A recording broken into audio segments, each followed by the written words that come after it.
কিন্তু আমরা তো মানসিকভাবে কিছুটা কালকে বিধ্বস্তই হয়ে গিয়েছি।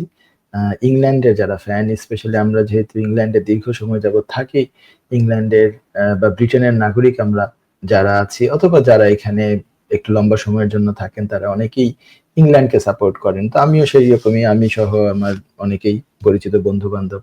তো গতকালকে ইংল্যান্ড উইন করতে তো পারে নাই, বেশ দুঃখজনকভাবে 2-1 গোলে আর্জেন্টিনার কাছে পরাভূত হয়েছে।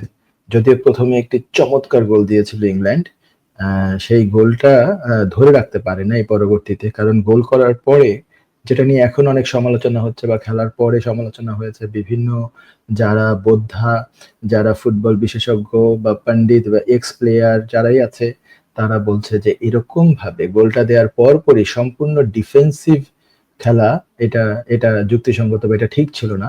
কারণ এভাবে ডিফেন্স করে আর্জেন্টিনার মতো দলকে, আর্জেন্টিনা তো অবভিয়াসলি মানে অন্যতম সেরা দল বিশ্বের মধ্যে এবং হচ্ছে কারেন্টলি চ্যাম্পিয়ন তারা, মেসির মতো প্লেয়ার সেখানে। তো এভাবে শুধুমাত্র ডিফেন্স করে মানে কতক্ষণ টিকে থাকা যাবে? গোল হয়েই যাবে, কারণ ওরা যদি অ্যাটাকের এত সুযোগ দেওয়া হয় একসময় গোল হয়ে যাবে।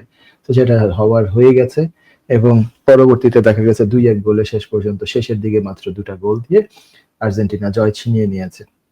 যারা আর্জেন্টিনার সমর্থক তাদেরকে কংগ্রেচুলেশনস। আর ইংল্যান্ডকেও বলবো যে তাদের খুব চমৎকার টুর্নামেন্ট ছিল। আহ, তারা দেখা গেছে যে খেলোয়াড়রা অনেক ফাইট দিয়েছে, অনেক চেষ্টা করেছে অল দা ওয়ে টুর্নামেন্টে। গতকালকে তো ফার্স্ট হাফ সমান তালে, সমান সমানই বলা যায়। দ্বিতীয় হাফে একটা এত চমৎকার একটা গোল করেছে, কিন্তু তারপরে স্ট্র্যাটেজি খেই হারিয়ে ফেলেছে বলে দেখা যায়। আর্জেন্টিনার কাছ থেকে স্বাভাবিকভাবে হেভিলি অ্যাটাক করারই যেটা কথা ছিল সেটা তারা করেছে, কিন্তু স্ট্র্যাটেজি অনেকেই বলছে যে যদি ডিফারেন্ট হতো তাহলে হয়তো বা আরো ডিফারেন্ট হতে পারতো আর কি, রেজাল্ট ডিফারেন্ট হতে পারতো, আজকে আমরা ভিন্ন বিষয় নিয়ে আলোচনা করতে পারতাম। এই হচ্ছে ব্যাপার যে আর্জেন্টিনা ফাইনালে, আর সেই সাথে ফার্স্ট সেমিফাইনালে স্পেন এবং ফ্রান্সের যে সেমিফাইনাল খেলা হয়েছিল, সেখানে স্পেন খুব ডমিনেট করে 2-0 গোলে ফ্রান্সকে হারিয়ে তারা ফাইনালে পৌঁছে গেছে আগেই। তো এই ফাইনালে এই 19 তারিখে বা সানডেতে ফাইনাল আছে। তো ফাইনালে চমৎকার একটা খেলা হবে, সেটা আমরা চাই, দেখতে চাই। যারা এই দুই দলের কোনো দলের সমর্থক তাদেরকে আগাম শুভেচ্ছা, বেস্ট উইশেস।